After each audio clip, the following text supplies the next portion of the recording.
Islam bukan hanya setakat sembahyang, bukan hanya setakat puasa sunat, bukan hanya setakat berzikir baca Quran, bukan hanya setakat jaga malam tahajud, tapi juga bagaimana kita merendahkan hati kita, yang kita merasa lebih tinggi menjadi jatuh ke bawah, yang di bawah boleh naik ke atas. Inilah yang membuat Abu Jahal, Abu Lahab dan abu-abu yang lain tak sanggup. Karena mereka untuk duduk bersama dengan Bilal ini merasa berat. Bilal yang susah, Bilal yang hitam, Bilal yang budak kami. Kenapa kami boleh satu majlis dengan Bilal? Nabi Muhammad SAW ingin mengangkat darjah manusia. Manusia ini sama di hadapan Allah Subhanahu wa taala. La fadla bainal Arabi wal Ajam. Tak ada beza antara yang Arab dengan yang bukan Arab. Wala farqa bainal abyadi wal aswad. Tak ada beza antara yang putih dengan yang hitam. Kullukum min Adam. Semua kamu dari Adam. Wa Adam min turab. Dan Adam dari tanah. Dari tanah balik kepada tanah, akan dimakan cacing tanah, masuk ke lubang tanah. Maka kita tiada kemuliaan. Kita mulia karena asyhadu an la ilaha illallah wa asyhadu anna Muhammadan Rasulullah. Kalimatul haqqin 'alaiha. Kalimat hak 'alaiha nahya, dengan itu kita hidup. Wa 'alaiha namutu, dengan itu kita mati. Wa biha nub'atsu, dengan itu pula nanti kita akan dibangkitkan di padang mahsyar bersama Nabi Muhammad dan masuk ke dalam surga bersama Nabi Muhammad sallallahu alaihi wasallam. Amin ya rabbal. Assalamualaikum warahmatullahi wabarakatuh. Bapak, Ibu, abang, kakak, adik, jamaah, sahabat dimanapun berada, di tanah ini kita akan bangun kelas. Satu lantai ini ada 4 kelas. Ke atasnya insya Allah 4 lantai. Karena itulah yang paling tinggi anak-anak bisa naik ke atas. Ma'had Az-Zahra, pondok pesantren tahfiz Al-Quran. Mari kita support pembangunan kelas Ma'had Az-Zahra melalui nomor rekening 767 77 77 227. Sekali lagi 767 77 77 227. Atas nama Pendidikan Hajah Rohana, nomor rekening BSI, Bank Syariah Indonesia. Nomor 767 77 77 227. Atas nama Pendidikan Hajah Rohana. Niatkan untuk almarhum almarhumah. 1, 2, 3 sak semen, batu bata, kerikil, kosen, pintu, sampai pahalanya. Karena anak-anak penghafal Quran belajar di sini petang, siang dan malam, mengalir pahalanya sampai hari kiamat insyaallah. Barakallahu fikum. Allah memberkahi rezeki Bapak Ibu semua.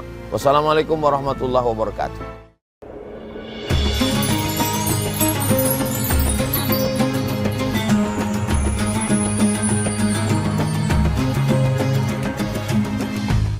Assalamualaikum warahmatullahi wabarakatuh.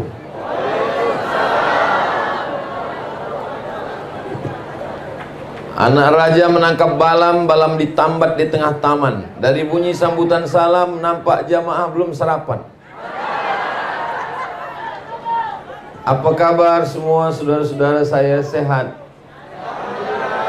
Alhamdulillahi rabbil alamin. Allahumma salli ala Sayyidina Muhammad wa ala ali Sayyidina Muhammad. Semoga dengan selawat ini kita mendapatkan syafaat Nabi Muhammad sallallahu alaihi wasallam. Amin ya rabbal alamin. Yang berhormat Datuk Dr. Haji Yusuf bin Haji Yakub, Adun N35 Sindumin, merangkap pengerusi Khazanah Sabah Berhad. Yang berhormat Datuk Mat Bali bin Haji Musa. Yang berbahagia, oh ini nama saya sendiri. Yang berusaha Tuan Haji Awang Kuraimi bin Abdurrahman. Yang berusaha Al-Fadil Ustaz Awang Juri bin Awang Tahir. Yang berusaha Al-Fadil Ustaz Muhammad Rizwan bin Kaplin. Yang dihormati Tuan OKK Daud bin Haji Kasim. Yang berusaha Encik Abdul Hadi bin Awang Adi. Yang dihormati Encik Syahruddin bin Manro, Ketua Jabatan Kerajaan Negeri dan Persekutuan, tuan-tuan, puan-puan, hadirin hadirat, muslimin muslimat, mukminin mukminat yang belum berkahwin dan belum bersunat. Semua yang hadir ini dimuliakan Allah Subhanahu wa taala. Amin ya rabbal alamin. Pada kesempatan yang baik dan mulia ini kita berkumpul kerana hati bahagia Maulidur Rasul sallallahu alaihi wasallam. Untuk apa kita buat maulid? Kita buat maulid sebab kita tidak hidup dengan Nabi, tidak makan dengan Nabi, tidak sembahyang dengan Nabi, tidak serumah dengan Nabi, tak pernah menengok Nabi. Sahabat Nabi tidak perlu buat maulid sebab mereka berjalan dengan Nabi, solat dengan Nabi, berperang dengan Nabi, tiap-tiap hari dengan Nabi. Kita yang tidak kenal dengan Nabi ini memperkenalkan Nabi kepada anak, menantu, kawan, sahabat, jiran kita dengan mengadakan Maulidur Rasul sallallahu alaihi wasallam. Isi maulid itu kata Imam Al-Hafiz Jalaluddin Abdurrahman As-Suyuti, isi maulid itu 5 saja, tak banyak-banyak. Yang pertama baca ayat Quran, yang kedua baca sejarah Nabi, yang ketiga ada tazkirah amar ma'ruf nahi munkar, yang keempat ada salawat, yang kelima ada doa. Jadi kalau dah cukup 5 itu, maka insya Allah sudah boleh disebut dengan maulid. Makan kalau ada baik, tak ada pun tak apa. Makan sebagiannya membuat, karena itu bagian daripada sedekah. Di tempat saya namanya Maulid Arba'in. Arba'in 40. Disebut dengan Maulid Arba'in kerana maulid dibuat 40 malam. Jadi saya sangka 40 malam ni dah banyak betul maulid. Tiap malam lebih 1 bulan. Tapi bila saya pergi ke Aceh, ujung Sumatera bagian atas sekali, saya tanya mereka, di sini maulid berapa lama? 90 hari, 3 bulan. Jadi kalau saya lah duduk di situ 3 bulan, balik gemuk. Makan Maulidur Rasul sallallahu alaihi wasallam. Jadi pada kesempatan yang baik dan mulia ini, kita berselawat. Selawat pendek, Allahumma salli ala Sayyidina Muhammad wa ala ali Sayyidina Muhammad. Lain kepala, lain isinya, lain padang, lain belalang, lain lubuk, lain ikannya, lain kepala manusia, lain ya, cara dia buat selawat. Maghribi lain bunyi selawat, Sudan saya dengar lain bunyi selawat, di Mesir pun dengan irama yang orang Melayu pun dengan lagu-lagu nagam dia. Maka ini semua adalah tradisi. Nabi tidak pernah melarang. Begitu juga dengan azan. Azan ada lagunya, Bayati, Soba, Sika, Nahawan, Jaharka, Ras. Maka itu semua baik semua.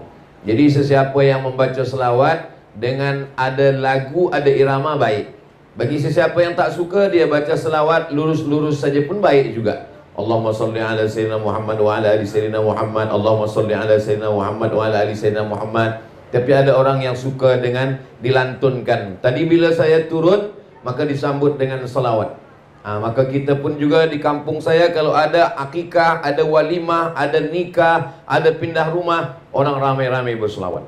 Sallallahu ala Muhammad, sallallahu alaihi wasallam, sallallahu ala Muhammad, sallallahu alaihi wasallam.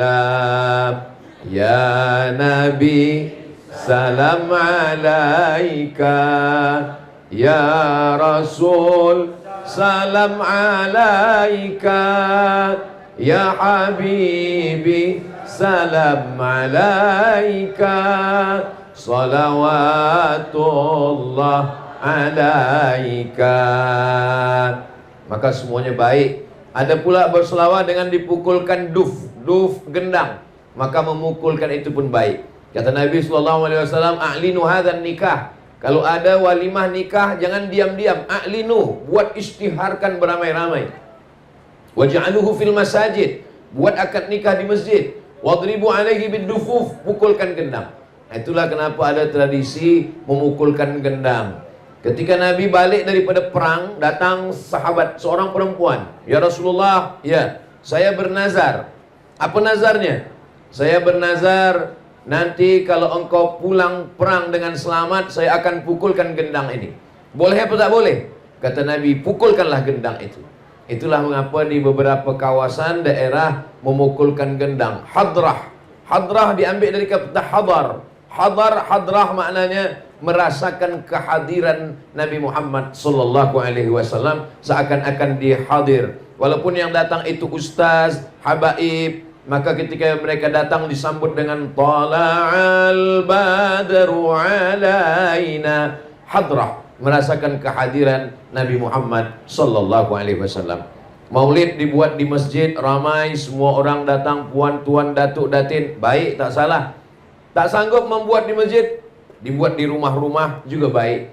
Untuk apa? Untuk mengingatkan kepada anak keluarga kita, kalau kita mati nanti, maka mereka pun juga akan buatkan maulid untuk anak-anak kita, dan anak-anak kita pun nanti akan buatkan maulid pula untuk cucu-cucu kita.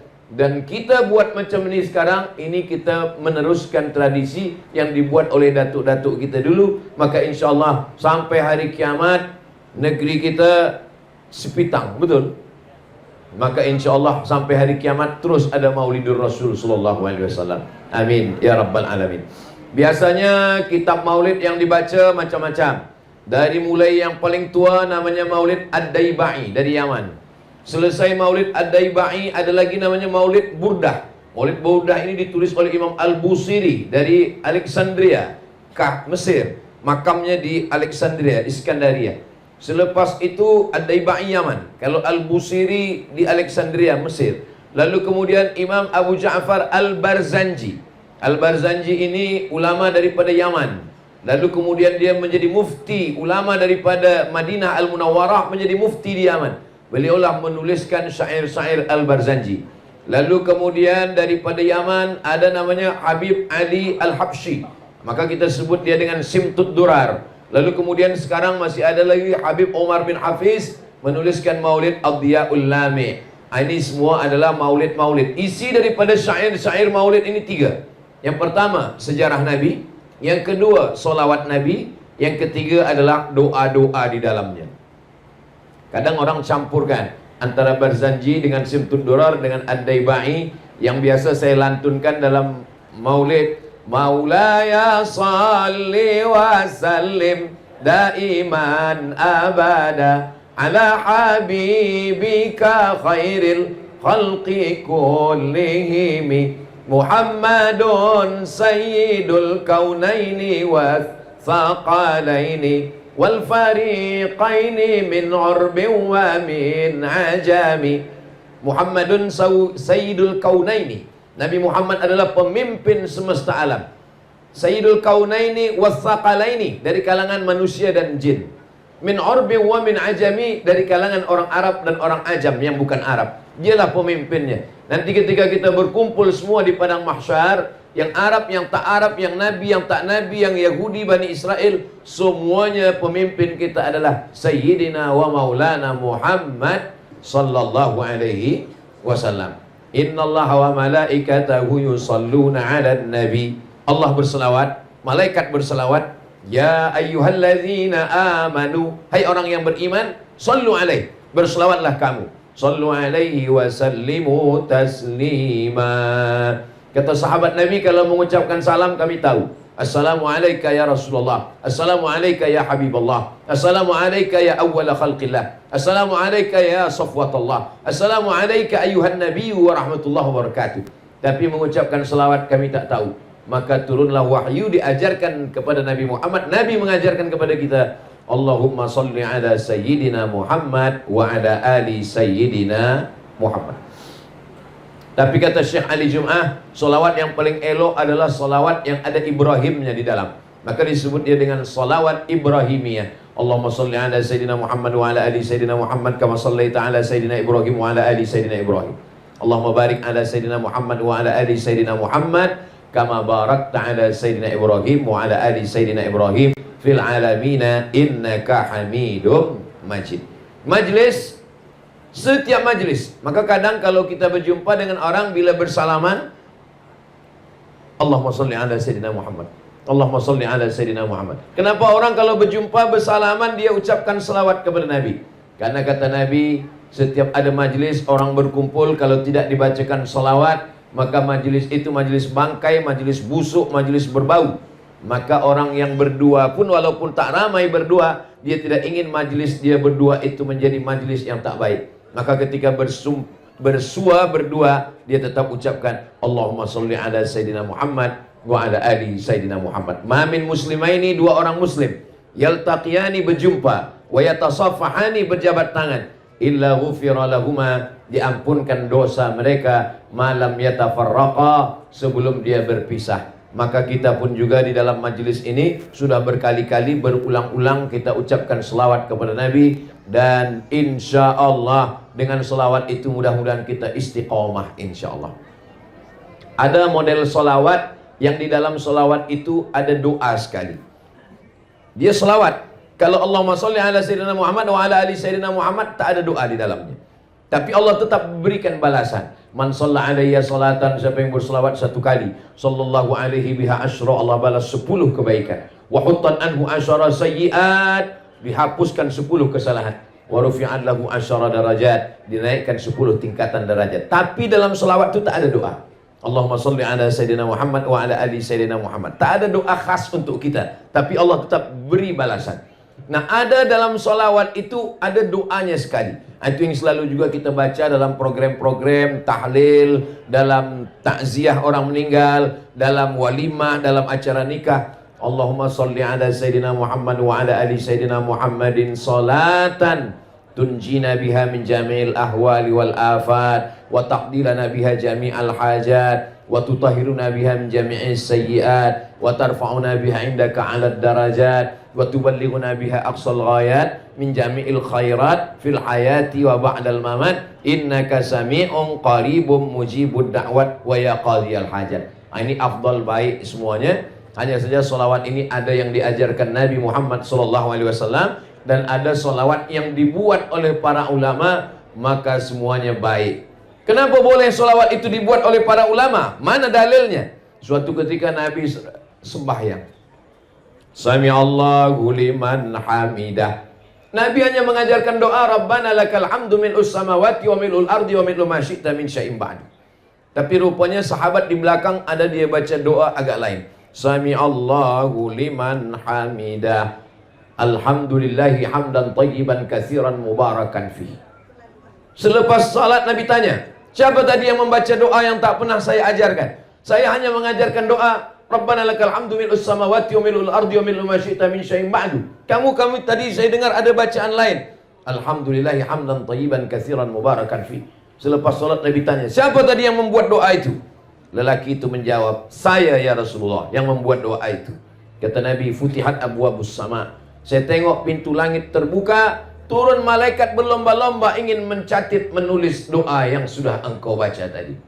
Itulah dalil bahwa boleh membuat doa, walaupun doa itu tidak ada dalam Quran, tidak ada dalam hadis Nabi, tidak diajarkan oleh Nabi Muhammad. Boleh kita membuat doa selama doa itu tidak bercanggah dengan Al-Quran dan Sunnah Nabi Muhammad SAW. Berdasarkan hadis ini, kata Imam Al-Hafiz Ibnu Hajar Al-Asqalani dalam kitab Fathul Bari, jawazu ihdatsiz dzikri fi shalah ma lam yukhalif bil ma'thur. Boleh membuat bacaan solat dalam solat selama tidak bercanggah dengan Al-Quran dan Sunnah. Kalau di dalam solat saja boleh, apalagi di luar solat. Hanya saja kalau kita buat doa, doanya berbahasa Arab. Kalau berbahasa Melayu, maka solat kita batal. Jadi kalau dalam solat itu kita buat doa berbahasa Melayu, apakah ketika sujud, ataupun ketika duduk, ataupun ketika tentang tasyahud, at-tahiyatul mubarakatuh sampai fil alamina innaka hamidum majid. Lepas itu kita berdoa sendiri, ya Allah lariskanlah perniagaan saya, batal sembahyang. Tapi kalau kita baca dengan doa bahasa Arab, Allahumma rzuqni rizqan halalan thayyiban mubarakan fi, tak batal salat. Walaupun doa itu tidak diajarkan Nabi, tidak diajarkan Allah dalam Quran, tidak ada dalam hadis Nabi, maka doa itu tetap boleh dibacakan, baik dalam doa solat sunat maupun dalam solat fardu, maupun dalam sujud, maupun ketika tegak, maupun ketika di akhir tasyahud. Mana dalilnya? Imam Syafi'i mendoakan. Imam Syafi'i punya murid namanya Imam Hambali. Dia Imam Ahmad bin Hanbal yang masyhur dengan nama Imam Hambali. Lalu kemudian ketika Imam Syafi'i meninggal, Imam Hambali mendoakan gurunya. Apa kata Imam Hambali? Da'autu lisyafi'i fi solati. Saya doakan guru saya Imam Syafi'i dalam sembahyang saya. Arba'ina sanah, 40 tahun. 40 tahun. Apa bunyi doanya? Rabbi firli wali walidayya wali Muhammad bin Idris Asy-Syafi'i. Rabbi firli, ampunkan saya. Wali walidayya, ampunkan ibu bapa saya. Wali Muhammad bin Idris Asy-Syafi'i, ampunkan Imam Syafi'i. Jadi kalau puan-tuan nanti berdoa dalam sembahyang, baik waktu sujud subhana rabbiyal a'la wa bihamdi, selepas itu dia tambah doa Rabbi firli wali walidayya wali Ustaz Abdul Somad. Boleh, tak salah, baik sunat fardu wali sunat. Tapi kalau doanya lupa bahasa Arab, ampunkanlah dosa Ustaz Somad, dia tadi tazkirah kejap saja tak lama, batal solat. Sebab bila ada keluar yang bukan bahasa Arab daripada mulut kita, batal. Tapi kalau kita bacakan dalam hati, boleh. Aqrabu ma yakunul 'abdu min rabbih wa huwa sajid. Seorang hamba paling dekat dengan Allah bukan waktu dia di Makkah, bukan waktu dia di Ka'bah, bukan waktu dia di Taman Raudhah. Orang paling dekat dengan Allah ketika dia sedang sujud. Fa'aksiru fihi du'a, maka perbanyaklah doa ketika sedang bersujud. Berapa lama Nabi berdoa ketika sedang sujud? Kata Sayyidatuna Aisyah, istri Nabi yang menengok Nabi bagaimana Nabi sembahyang. Nabi pernah membaca ayat panjang dalam solat dan sujudnya sepanjang ayatnya. Jadi kalau ayat dia baca surah yang panjang, sujudnya sepanjang ayatnya. Tapi kenapa imam-imam kita hanya membaca setakat paling banyak 7? Karena kata Imam Al-Hasan Al-Basri, tasbih yang sikit 3, yang sedang 5, yang paling banyak 7. Subhana rabbiyal a'la wa bihamdi, subhana rabbiyal a'la wa bihamdi, subhana rabbiyal a'la wa bihamdi, subhana rabbiyal a'la wa bihamdi, subhana rabbiyal a'la wa bihamdi, subhana rabbiyal a'la wa bihamdi, subhana rabbiyal a'la wa bihamdi. Lebih daripada 7 makruh. Sebab apa? Sebab makmum berkunang-kunang. Makmum boleh sakit kepala, pusing kepala. Sebab apa? Sebab terlalu lama sujud. Maka yang dimaksud lama sujud ketika sedang sembahyang bersendirian. Solat sunat hajat, solat sunat tahajud, solat sunat witir, solat sunat di rumah. Adapun menjadi imam, idza amma ahadukum falyukhaffif, kalau kamu menjadi imam maka ringankanlah bacaannya, tidak terlampau pendek, tidak terlampau panjang, tidak terlampau lama, tidak terlampau sekejap. Maka insya Allah mudah-mudahan amalan-amalan sunnah Rasulullah SAW dengan maulid ini dijelaskan oleh para alim, para ulama kita, dapat kita amalkan sehingga kita istiqomah. Dengan barakah maulid ini mudah-mudahan kita semua istiqomah insya Allah.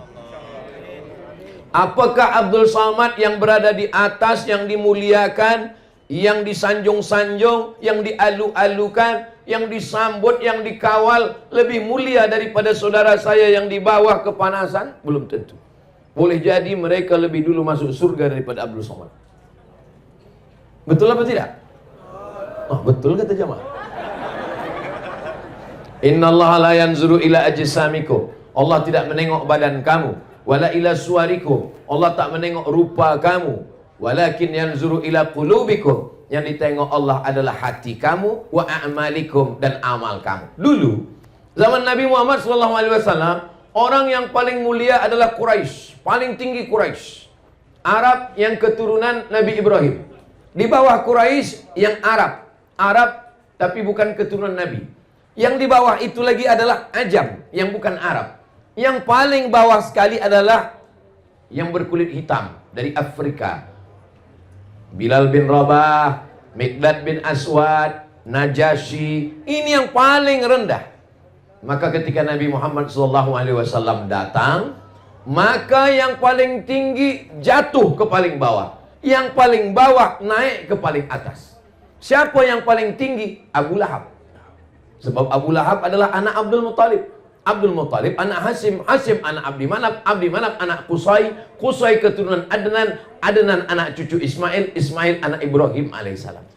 Jadi Abu Lahab itu darahnya adalah darah Nabi Ibrahim, darah Nabi Ismail turun kepada Abu Lahab. Abu Lahab yang di atas turun ke bawah. Tabbat yada Abi Lahabin wa tab, ma aghna anhu maluhu wa ma kasab, sayasla naran dzata lahab wa imra'atuhu hammalatal hatab fi jidha hablum min masad. Yang paling tinggi Quraisy menjadi jatuh ke bawah. Siapa yang paling rendah? Bilal.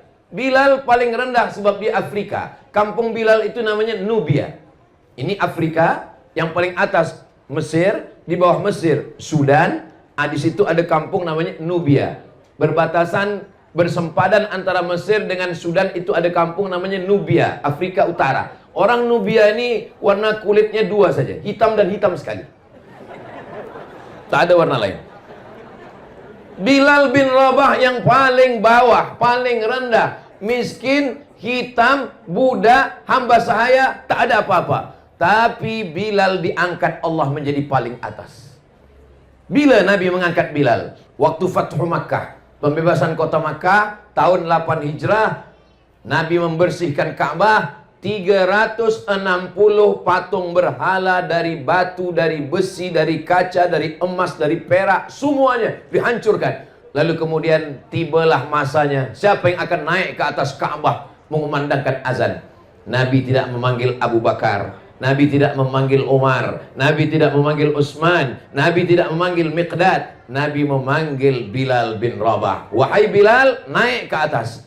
Bilal yang selama ini paling rendah, hitam, susah, miskin, budak, hamba sahaya. Bilal naik ke atas, dia yang mengumandangkan azan. Allahu Akbar, Allahu Akbar.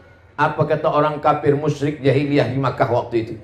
Alhamdulillah ayah saya dah mati sehingga tidak menengok burung gagak hitam ini naik ke atas Ka'bah.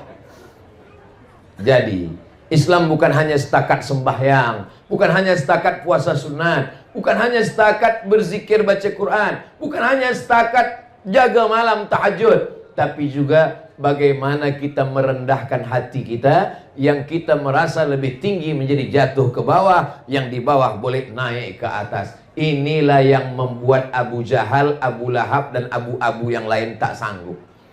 Karena mereka untuk duduk bersama dengan Bilal ini merasa berat. Bilal yang susah, Bilal yang hitam, Bilal yang budak kami. Kenapa kami boleh satu majlis dengan Bilal? Nabi Muhammad SAW ingin mengangkat darjah manusia. Manusia ini sama di hadapan Allah Subhanahu wa taala. La fadla bainal Arabi wal Ajam. Tak ada beza antara yang Arab dengan yang bukan Arab. Wala farqa bainal abyadi wal aswad. Tak ada beza antara yang putih dengan yang hitam. Kullukum min Adam. Semua kamu dari Adam. Wa Adam min turab. Dan Adam dari tanah. Dari tanah balik kepada tanah, akan dimakan cacing tanah, masuk ke lubang tanah. Maka kita tiada kemuliaan. Kita mulia karena asyhadu an la ilaha illallah wa asyhadu anna Muhammadan Rasulullah. Kalimatu haqqin 'alaiha. Kalimat hak 'alaiha nahya, dengan itu kita hidup. Wa 'alaiha namutu, dengan itu kita mati. Wa biha nub'atsu, dengan itu pula nanti kita akan dibangkitkan di padang mahsyar bersama Nabi Muhammad dan masuk ke dalam surga bersama Nabi Muhammad sallallahu alaihi wasallam. Amin ya rabbal. Nabi memanggil Bilal, Bilal, ta'al, Bilal, kesini sekejap.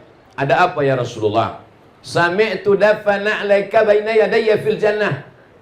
Saya mendengar suara selipar engkau di dalam surga. Lalu Nabi berkata kepada Bilal, apa amalan engkau wahai Bilal?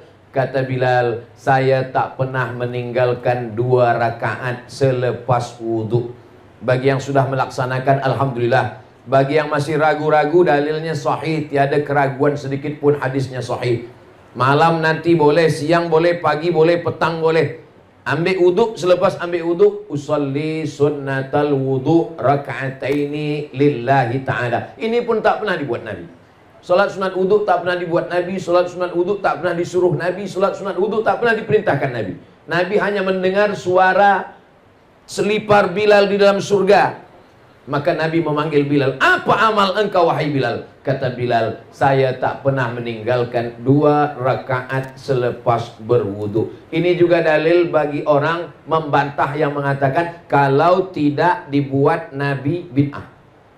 Pendek saja kaidah yang dibuat orang sekarang, kalau tidak dibuat Nabi bid'ah. Seandainya kaidah itu yang dipakai Nabi, pasti Nabi memanggil Bilal, Bilal kesini sekejap. Apa amal engkau? Amal saya solat sunat selepas wudhu. Kalau tidak, saya buat bid'ah. Awak pelaku bid'ah, masuk neraka jahanam. Tapi Nabi tak ada mengatakan itu kepada Bilal. Nabi mengatakan bahwa amal engkau ini baik wahai Bilal. Itu namanya hadis takriri. Kalau ada orang mengatakan Nabi yang melakukan, hadis fi'li. Nabi yang mencakapkan, hadis qauli. Nabi tidak mencakapkan, Nabi tidak mengatakan, Nabi tidak mengucapkan, Nabi tidak melakukan, tapi dia bersetuju dengan perbuatan sahabat, hadis takriri. Selepas Bilal ditanya, waktu Bilal belum ditanya, hadis apa namanya? Maka dia bukan hadis. Kenapa Bilal boleh berani melakukannya? Karena perbuatan itu tidak bercanggah dengan Quran dan sunnah Rasulullah Sallallahu Alaihi Wasallam. Banyak sekali nama-nama solat yang tidak dibagi nama oleh Nabi Sallallahu Alaihi Wasallam. Masuk ke dalam masjid, keluar daripada masjid, masuk masjid, solat sunat 2 rakaat. Tadi kamu sembahyang apa? Solat sunat tahiyatul masjid. Nabi tak pernah bagi nama itu. Tunjukkanlah kita mana hadis yang Nabi bagi nama solat tahiyatul masjid. Tak ada. Nabi hanya mengatakan, idza dakhala ahadukumul masjid, kalau kamu masuk masjid, fala yajlis, jangan duduk, hatta yusalli rak'ataini, hingga solat 2 rakaat. Namanya tak ada. Jadi membagi nama 2 rakaat tahiyatul masjid itu pun bid'ah, karena Nabi tidak pernah membagi nama itu. Jadi kalau kita mengatakan nama yang dibuat-buat itu adalah bid'ah, berarti apa namanya? Nanti bila saya ditanya orang, tadi Ustaz Somad solat apa? Tadi saya solat apabila kamu masuk masjid maka janganlah duduk kecuali solat 2 rakaat. Panjang betul namanya. Maka dibuatlah nama yang pendek, solat sunat 2 rakaat. Solat sunat nisfu Sya'ban. Tak pernah Nabi membuat solat sunat nisfu Sya'ban, tapi memperbanyak solat sunat di malam nisfu Sya'ban adalah amalan Nabi. Solat apa namanya? Bersesuaian dengan nisfu Sya'ban, solat nisfu Sya'ban. Nabi bertamu ke rumah sahabat. Sampai di rumah sahabat, Nabi diberikan jamuan makan. Selepas makan, Nabi minum. Selepas minum, Nabi bertanya, aina turidu an usolli? Di mana kamu mahu saya melaksanakan solat di rumahmu ini? Lalu sahabat itu menunjuk tempat di sudut rumahnya. Solatlah di sini ya Rasulullah. Lalu Nabi pun solat di sudut itu. Solat apa namanya? Tak ada namanya. Apa usollinya? Bagaimana niatnya? Usolli sunatan rakaataini, selepas dibagi jamuan makan lillahi ta'ala. Doa yang paling afdal adalah doa yang didahului dengan solat 2 rakaat. Maka ini masuk dalam yang disebut dengan solat sunat hajat. Hajatnya ingin mendoakan sahibul bait, hajatnya ingin mendoakan orang supaya lekas jumpa jodoh menikah, hajatnya ingin supaya yang sudah menikah punya anak keturunan. Usolli sunnatal hajat rakaataini lillahi ta'ala. Begitulah amalan-amalan yang dulu namanya belum ada, namanya datang belakangan. Begitu juga dengan amalan-amalan yang dulu belum ada, tapi kemudian ada belakangan. Tapi dasar asas daripada dalilnya tetaplah dari Quran dan sunnah Rasulullah Sallallahu Alaihi Wasallam. Maka perbuatan-perbuatan kita yang amat sangat banyak sekali, selama dalil amnya masih ada, maka dia masih bernaung di bawah Quran dan sunnah. Adapun perbuatan yang tidak boleh, yang bid'ah, yang dhalalah, yang mungkarah, bid'ah dibuat-buat, dhalalah sesat, finnar masuk neraka, itu adalah perbuatan yang tak ada dalil sama sekali. Tak ada dalam Quran, tak ada dalam hadis, tak ada dalam ijma', tak ada dalam qiyas. Hari panas terik, pergi ke bawah tiang, lalu kemudian tegak sampai berpeluh, menatap matahari ke atas. Bila ditanya, apa yang sedang awak lakukan? Semakin berpeluh, semakin banyak pahala. Itu bukan saking banyak peluh, banyak pahala. Makin banyak peluh, banyak sakit kepala. Maka ini bukan perbuatan yang baik. Karena tidak ada dalam Quran, tidak ada dalam sunnah, tidak ada dalam hadis, tidak ada dalam ijma', tidak ada dalam qiyas, tidak ada tuntunan dari Allah dan dari Rasulullah Sallallahu Alaihi Wasallam. Adapun bahagia dengan lahirnya Nabi Muhammad Sallallahu Alaihi Wasallam, rasa bahagia dengan lahirnya Nabi, Nabi pun bahagia dengan lahir dirinya. Mana contohnya? Nabi beribadah pada hari Isnin. Kenapa engkau berpuasa hari Isnin ya Rasulullah? Dzaka yauma wulidtu, hari Isnin aku dilahirkan. Itulah dasar kita berbahagia pada bulan Rabiul Awal, dan tidak hanya pada Rabiul Awal, pada setiap hari Isnin pun kita berbahagia. Kenapa? Karena hari Isnin kelahiran Nabi Muhammad SAW. Nampaknya puan berbahagia betul hari Isnin ini. Iya Ustaz Abdul Somad. Kenapa puan berbahagia? Setiap hari Isnin inilah suami saya bagi belanja lebih sikit. Supaya apa? Supaya saya memasak, supaya saya siapkan gulai, supaya saya siapkan manisan, supaya saya undang jemput jiran tetangga semuanya. Kami membaca maulid, kami berzikir, kami berselawat, kami berdoa di rumah yang kecil. Maka setiap rumah membuat anak menantu tahu, itu kita sudah mewariskan sesuatu tradisi yang baik. Man sanna fil islami sunnatan hasanatan, siapa yang membuat sesuatu yang baik, falahu ajruha, dia dapat pahalanya, wa ajru man amila biha, orang yang meneruskannya nanti selepas dia mati juga akan dapat pahalanya sampai pada hari kiamat, min ghairi an yanqusa min ujurihim syai'un, tanpa mengurangi pahala orang yang membuat pertama kali.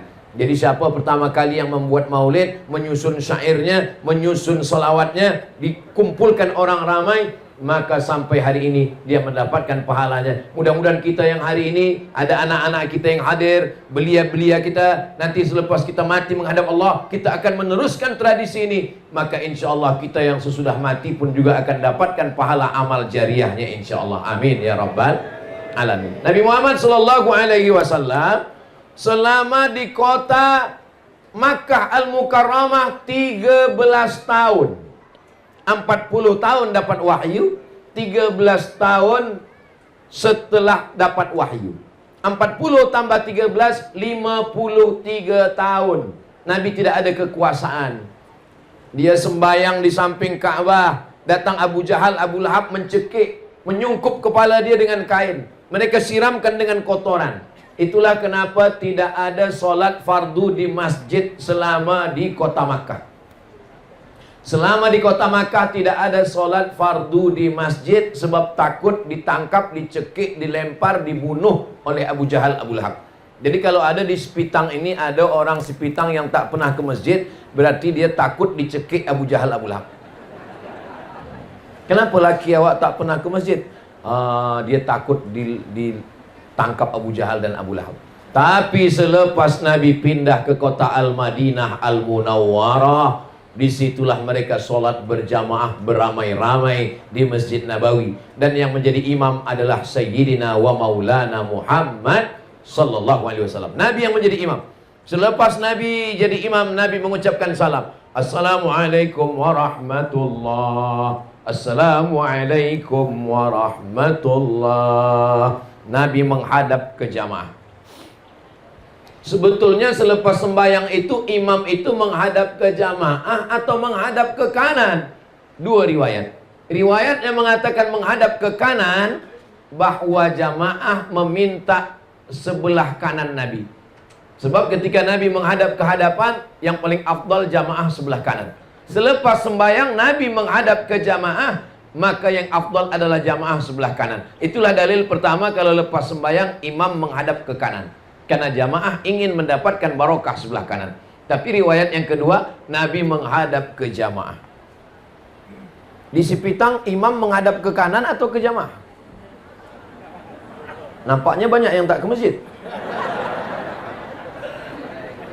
Nabi menghadap ke jamaah, itu adalah riwayat yang kedua. Sebab Nabi selepas dia sembahyang, dia menghadap ke jamaah, dia nak cek satu-satu. Aina fulan, asyahidun fulan, asyahidun fulan, asyahidun fulan, mana si fulan, mana si fulan, mana si fulan. Kenapa tidak datang solat berjamaah? Sekarang banyak saya tengok imam, selepas sembahyang dia menghadap ke jamaah, tapi mata dia menunduk. Sebab dia pun takut dengan jamaah.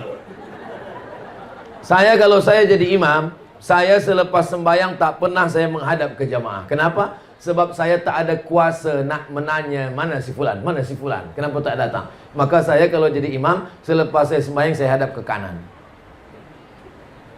berzikir. Nabi SAW menghadap itu karena dia ada kekuasaan, memakai kekuasaan untuk mendatangkan orang solat berjamaah. Siapa yang tak berjamaah ke masjid, apa kata Nabi? La uharriqanna alaihim buyutahum layan tahiyanna. Siapa yang sembahyang di rumah, siapa yang tak sembahyang ke masjid, jangan ulang lagi. Layan tahiyanna, jangan ulang lagi. Layan tahiyanna, stop. La uharriqanna alaihim buyutahum. Saya akan membakar rumah mereka yang tak datang sholat berjamaah. Tapi dalam sejarah tidak pernah ada satupun rumah yang dibakar oleh Nabi Muhammad SAW. Itu namanya hadis targhib wa tarhib. Targhib artinya bagi motivasi semangat, tarhib artinya ancaman. Nabi hanya setakat mengancam saja, bukan Nabi membakar. Nah, jadi saya tidak juga ingin tazkirah saya ini nanti di-cut, dipotong. Tolong kalau dengar tazkirah Ustaz Somad, tonton dari awal sampai akhir. Jangan tonton yang 1 menit di TikTok. Bakar! Habis lepas itu, habis rumah di Sepitang kena bakar semua. Nah, bukan itu maksudnya. Nabi SAW itu adalah memberikan tarhib, ancaman. Tapi Nabi tidak pernah membakar rumah orang yang tidak sholat berjamaah. Bagaimana sholat berjamaah ini?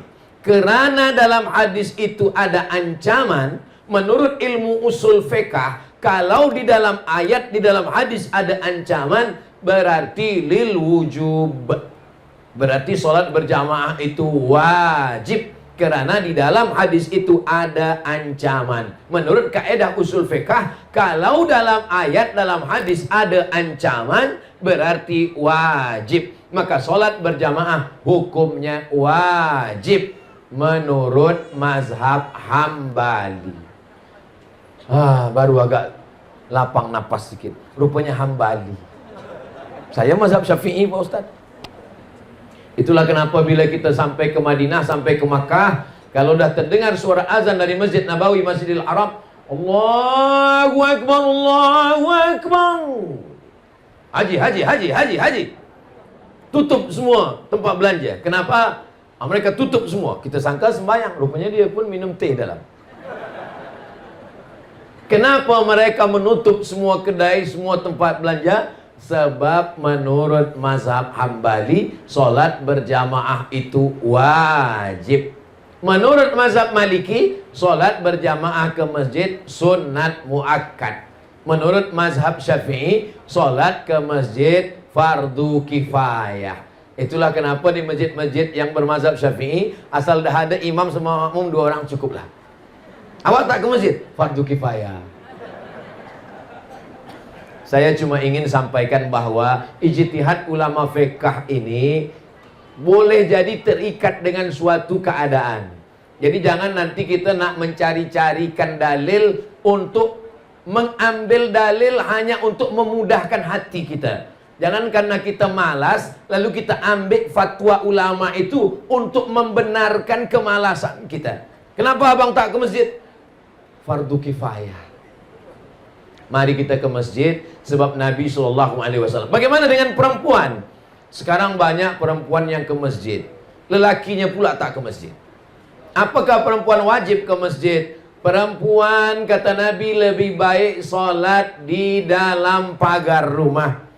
Yang lebih baik lagi di dalam rumah. Yang lebih baik lagi di dalam bilik.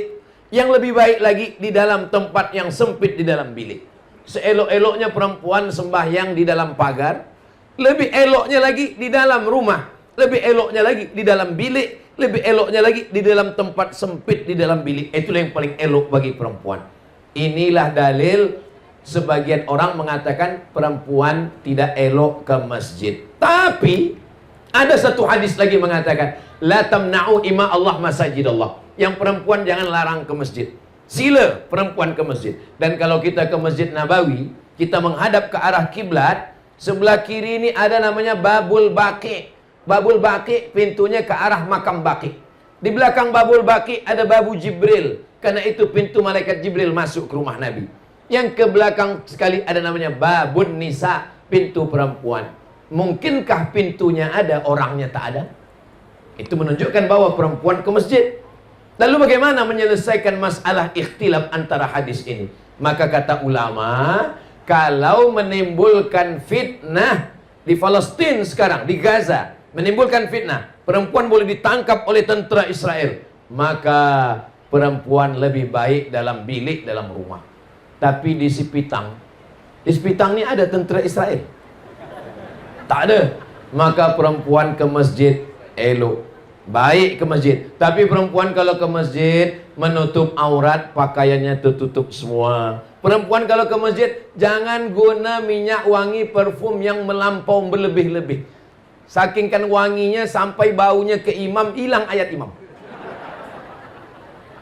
Berputar-putar wala ana abidu ma'abatum wala antum abiduna ma'abud. Hilang simpang lakum dinukum waliyadi. Nah, itu tak boleh. Selama dia di masjid, biasanya di masjid ada tempat perempuan, ada tempat lelaki, ada satir, ada kain. Kalau dia di balik kain itu, dia jangan tertawa, terbahak, terkikik hingga jamaah lelaki pengsan mendengar ketawa dia. Selama dia di masjid, dia tidak ribah menceritakan aib orang lain. Dia berzikir, bertasbih, bertahmid. Apalagi kalau dah terbiasa dengan maulid, banyak bersalawat. Allahumma salli ala sayyidina Muhammad wa ala ali sayyidina Muhammad. Datang kawan dia bercerita, macam mana laki si fulan, anak si fulan, nanti si fulan. Allahumma salli ala sayyidina Muhammad wa ala ali sayyidina Muhammad. Kalau ini boleh dijaga, perempuan elok ke masjid. Tapi kalau tidak mampu menjaganya, maka perempuan lebih elok di dalam bilik, lebih elok di dalam rumah, lebih elok di dalam tempat yang sempit, supaya tidak menimbulkan fitnah. Jadi sebenarnya Nabi SAW sudah ajarkan ajaran yang Masya Allah Tabarakallah. Setiap tempat sujud Nabi itu dijadikan sahabat sebagai masjid. Nabi ketika hijrah dari kota Makkah sampai ke Madinah, sebelum Madinah dia berhenti sejenak selama 4 malam. Hari Isnin dia sampai, malam Selasa, malam Rabu, malam Khamis, malam Jumat. Kebetulan ini hari Jumat. Malam Selasa, malam Rabu, malam Khamis, malam Jumat. 4 malam dia di Quba. Satu masjid terbina, itulah dia Masjid Quba. Selesai dari Masjid Quba, Nabi hari Jumat menuju ke kota Al-Madinah Al-Munawwarah. Hari Jumat.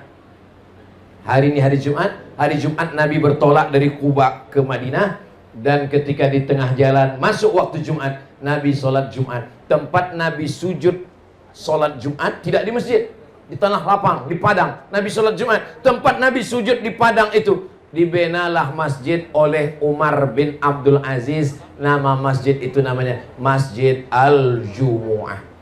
Panjang umur, sehat badan. Dari Quba ke Madinah, mudah-mudahan kita boleh singgah di Masjid Al-Jumu'ah insyaallah. Tapi pengalaman saya membawa jamaah umrah, jarang jamaah bertanya di mana Masjid Al-Jumu'ah Ustaz. Ada beberapa jamaah lah yang tanya mana Masjid Al-Jumu'ah. Yang banyak tanya di mana jual tempat celak Ustaz. Tak salah, pakai celak pun sunnah juga. Ismit namanya. Ada batu hitam ismit yang dipakai oleh Nabi SAW untuk menjaga mata. Ini menjaga mata. Menjaga mata. Jadi ismit ni elok jaga mata. Iya. Saya dah belikan 3 Ustaz, supaya menjaga mata suami saya, supaya tak menengok isteri orang lain. Ismit ini adalah yang dipakai sekarang, yang dipakai untuk celak mata supaya menjaga mata. Maka Allah Subhanahu wa taala menceritakan ini semua melalui lisan Nabi Muhammad sallallahu alaihi wasallam, supaya apa? Supaya kita ambil iktibar pelajaran. Di bulan Maulid itu diceritakan semua kepada jamaah supaya jamaah ambil. Tapi saya tidak mampu untuk menceritakan tentang Nabi 63 tahun dalam 60 menit. Siapalah Tuan Guru, Ustadz Habib yang boleh menceritakan hidup Nabi 63 tahun dalam 60 menit? Kalau ada orang yang mengatakan, saya boleh menceritakan 63 tahun dalam 60 menit. Bahasa Arabnya mustahilun. Makanya siapapun yang bagi tazkirah maulid, datang duduk dengar. Di surau, di masjid, di musola, di rumah, di bilik, di office, datang saja. Sebab maulid tentang ini boleh jadi tak diceritakan ini. Maulid yang ini tak diceritakan ini. Dan kalau ada maulid yang diceritakan secara berulang, itu menguatkan hati dan akal fikiran kita, supaya kita lebih cinta. Hafal kaji kerana diulang, pasal jalan kerana dilalui. Begitu pepatah orang Melayu. Hafal kaji itu karena selalu diulang. Pasal jalan, ini jalan ke sawah, jalan ke kebun kita. Kalau dia selalu kita lalui, dia pasal sampai tak tumbuh lagi rumput, maka insya Allah begitu juga lah dengan maulid itu. Kita datang, kita dengar, kita duduk, kita berzikir, kita beristighfar, kita berdoa, kita berselawat. Mudah-mudahan mendapatkan barokah maulid Nabi Muhammad sallallahu alaihi wasallam. Lalu kemudian Nabi Muhammad sallallahu alaihi wasallam tahun yang kedua itu perang bernama Perang Badar. Dari kota Madinah ke Badar itu 150 km. Dari kota Madinah ke Badar, Nabi naik kuda. Berapa umur Nabi ketika dia perang Badar? Kita kira sama-sama. Nabi dapat wahyu umur 40. Di kota Makkah berdakwah 13 tahun. 40, 13, 53. Perang Badar tahun kedua. 40, 13, 2. 55 tahun. Nabi umur 55 tahun naik kuda 150 km. Umur 55 tahun. Nabi Muhammad umur 55 tahun naik kuda 150 km. Umat Nabi Muhammad umur 55 tahun medical check up. Kalau kebetulan yang saya sebut ini sama nasibnya macam tazkirah saya, jangan tersinggung. Kunci mendengar tazkirah pengajian itu satu saja, jangan tersinggung. Sebab beberapa jamaah tersinggung, balik meninggal. Saya bukan berarti saya sihat, enggak. Saya pun ada juga sakit-sakit. Saya banyak jamaah tanya, saya tengok ustaz ini sihat saja. Saya bilang saya sehat, sebab saya tak pernah ke hospital. Kalau kita ke hospital, dia medical check up, pasti dia katakan sakit. Tapi saya tetap ke hospital membawa anak saya. Baru pekan lalu saya ke hospital membawa istri saya, membawa anak semua. Jangan tambah rukun iman kita menjadi 7. Antu'mina billah wa malaikatihi wa kutubihi wa rusulihi wal yaumil akhir wa bil qadri khairihi wa syarrihi wa hospitalihi. Tapi kita tetap ikhtiar berusaha ke hospital. Saya tetap ada sahabat doktor. Saya tetap bertanya mana baik, mana tak baik, mana elok, mana tak elok. Tapi jangan kita rosakkan pikiran kita, rosak tauhid kita. Kita makan yang elok-elok, kita minum yang elok-elok. Kulu, makanlah. Washrabu, minumlah. Ini banyak orang sekarang, duit banyak, makanan banyak, tapi tak makan sama sekali. Nak dikasih makan kambing, kolesterol. Nak minum teh tarik, diabetes, gula darah. Tahan ini, tahan ini, tahan ini. Datang malaikat maut, mati. Allah tidak larang kita makan. Kulu, makanlah. Washrabu, minumlah. Yang tak boleh, wala tusrifu, jangan berlebih-lebihan. Saya dijemput ke tepi laut. Sampai ke tepi laut, di atas meja semua jamuan makanan ada. Ketam ada, udang ada, sotong ada, kerang ada, semua ada.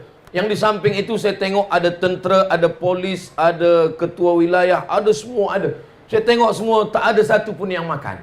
Kata saya, kenapa tuan-tuan takut nak makan? Saya ajarkan doanya. Bismillahilladzi la yadurru ma'asmihi syai'un fil ardi wala fis sama. Ku sebut nama Allah. Kalau sudah ku sebut nama Allah, satu pun tak ada yang boleh mendatangkan mudarat, baik di bumi maupun di langit. Ketam ni kan di bumi, ya dia tak boleh mudarat. Burung ni di langit, ya dia pun tak boleh mudarat. Jadi kita makan Ustaz, makan. Nanti bila saya sakit, saya tak tahu. Kita ini hanya ikhtiar dan usaha. Semuanya kita balikkan kepada Allah. Bismillahi tawakkaltu ala Allah, la haula wala quwata. Saya kalau terlampau takut, kalau terlampau mendengar cakap orang, saya tak akan sampai ke Sipitang ini. Ustaz nak ke mana? Saya nak pergi ke Malaysia. Malaysia di mana? Malaysianya nanti ke Sabah, ke Sarawak. Dari Pekanbaru Riau, transit di KLIA. Dari KLIA terbang ke Kota Kinabalu. Dari Kota Kinabalu terus sekarang Sipitang. Nanti terus lagi. Esok sampai ke Bintulu. Nanti lalu kemudian Sibu. Dari Sibu baru balik. Kalau didengarkan cakap orang, oh jauhnya. Belum lagi kita berjalan, kita dah mati duluan.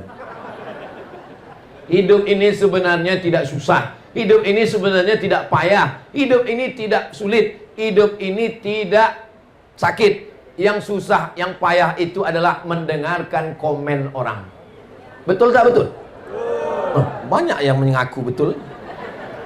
Zaman dulu, Kalau kita duduk di rumah, kita kunci pagar, kita kunci pintu, kita kunci tingkap, kita kunci rumah, kita tak dengar komen orang. Zaman sekarang, kita kunci pagar, kita kunci bilik, kita kunci tingkap, kita kunci pintu, kita kunci rumah, kita duduk di rumah, kita tetap di komen orang. Di mana? FB, Instagram, YouTube.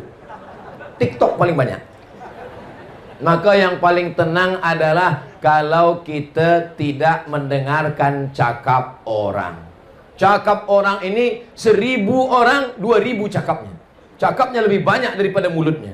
Maka yang paling tenang adalah betul kata Allah, betul kata Rasulullah, betul kata ulama, sir ala barakatillah. Bismillahi tawakkaltu ala Allah, la haula wala quwata illa billah. Saya nak masuk hutan.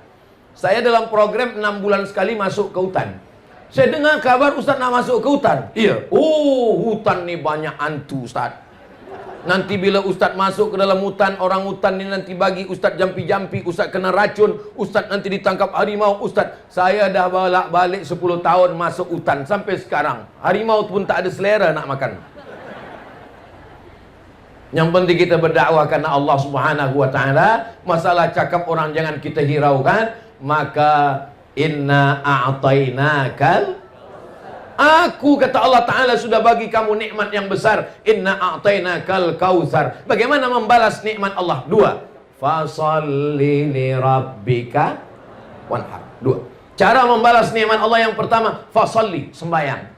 Tegak, rukuk, sujud, duduk, terus sujud, tasyahud, salam, zikir, doa. Fasalli li rabbika wanhar. Wanhar berkurban. Duit, beli kambing, beli lembu, berkurban. Fasalli li rabbika wanhar. Adapun musuh engkau, orang yang mengolok engkau, orang yang mengejek engkau, inna syani'aka huwal abtar. Makanya kalau puan-tuan, ada jiran, kawan, sahabat, tetangga selalu mengejek, selalu mengolok, jangan lawan. Bacakan aja ayatnya. Inna syani'aka huwal abtar. Kalau kita baca ayat ini, sebenarnya bunyi ayat ini macam-macam tak sesuai. Mana boleh Ustaz sebut ayat Quran tak sesuai? Bunyi ayat ini mestinya begini.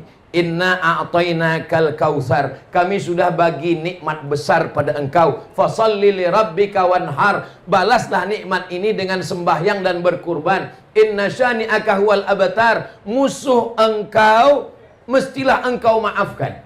Tapi ayatnya tidak begitu bunyinya.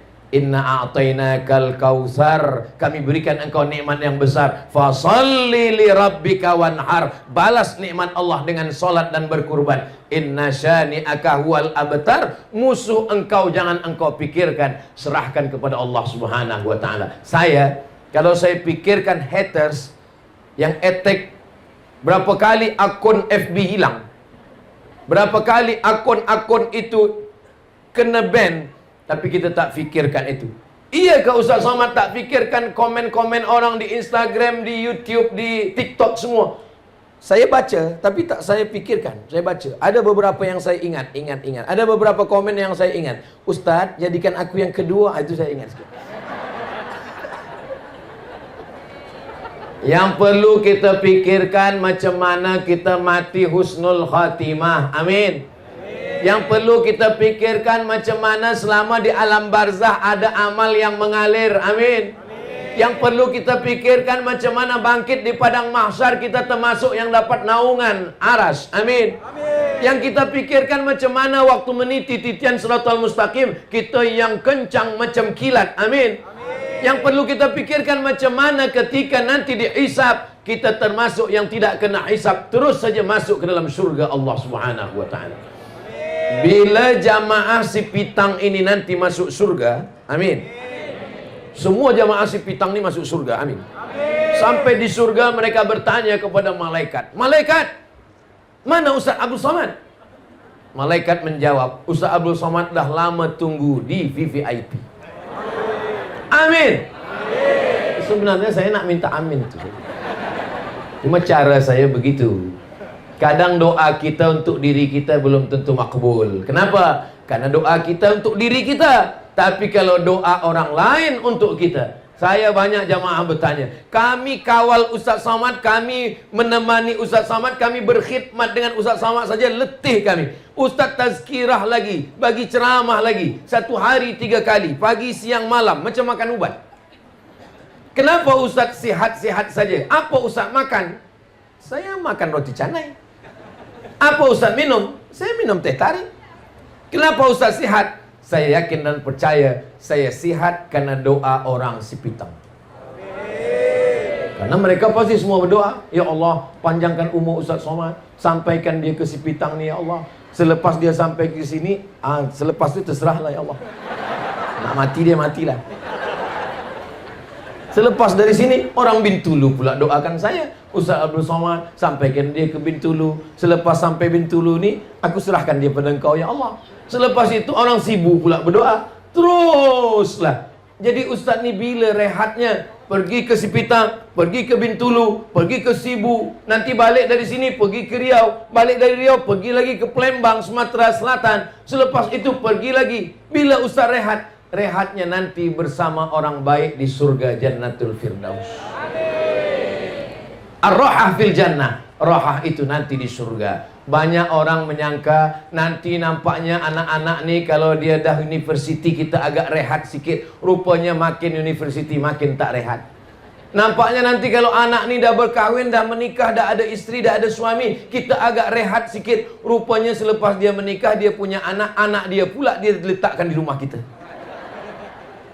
Nampaknya nanti kalau cucu kita nenek besar, kita dah rehat sikit. Rupanya makin banyak, makin tak rehat, makin bising, makin banyak, makin tak sempat mengaji, makin tak sempat tahajud, makin tak sempat duha, makin kena air kencing, makin banyak masalah. Jadi sebenarnya rehat kita ni bila? Nampaknya nanti kalau dah pencen rehat, rupanya pencen tak juga rehat. Kenapa? Sibuk pula nak menonton filem India dan Korea. Jadi sebenarnya rehat kita ni bila? Kita rehat nanti di surga bersama Rasulullah sallallahu alaihi wasallam. Laqad khalaqnal insana fi kabad. Kami jadikan manusia itu dalam hidup ini sulit, susah, payah. Tapi susahnya orang beriman menjadi pahala. Berpanas-panas, berjalan kaki, berpeluh keringat, tetes air mata dan darah. Semua yang datang dalam tazkirah Maulidur Rasul ini, yang datang dari pagi hinggalah ke siang, yang tak dapat tenda, yang tak dapat atap, yang tak dapat payung, yang kena panas, setiap tetes peluh keringatnya dibalas syafaat Nabi Muhammad sallallahu alaihi wasallam. Tadi saya mula pukul 9 lewat 9 suku, sekarang dah pukul 10 suku. Walaupun saya tak tengok jam saya, tapi terasa dari kaki ni terasa dah 1 jam saya tegak berdiri. Mudah-mudahan 1 jam bersama ini semuanya bernilai amal soleh. Bagi yang menyampaikan menjadi amal jariah, bagi yang mendengar dan nanti disampaikan kepada anak-anak, cucu, menantu, kawan, jiran kita, semuanya juga menjadi amal jariah insyaAllah. Bagi yang boleh sampaikan dengan lisan, sampaikan ke anak menantu di rumah dengan lisan. Bagi yang tak boleh menyampaikan dengan lisan, maka boleh nanti dia share ulang di channel Ustaz Abdul Somad Official. Subscribe, like, share, and comment. Jangan lupa selamatkan anak-anak kita, masukkan ke Ma'had Tahfiz Al-Quran. Ada ustaz kita dari Jordan, dari Jordania. Jangan lupa selamatkan anak kita, sebab kita semua akan ditanya. La tus'alunna yawma idzin 'anin na'im. Semua nikmat akan ditanya. Kullukum ra'in. Setiap ayah, setiap bunda akan ditanya di hadapan Allah. Wa kullukum mas'ulun ar ra'iyati. Tentang anak, tentang istri, sehelai rambutnya yang nampak akan ditanya. Maka pendidikan agama juga akan ditanya. Maka belikan kitab sejarah supaya anak kita tahu tentang Nabi Muhammad sallallahu alaihi wasallam. Di akhir majlis, mari kita sama berdoa kepada Allah. Mudah-mudahan kita semua istiqamah iman dan Islam. Anak-anak kita soleh dan solehah, keluarga kita sakinah, mawaddah, warahmah, Sipitang baldatun thayyibatun wa rabbun ghafur, pemimpin kita adil dan amanah. Ala hadhihi niyah al-Fatihah.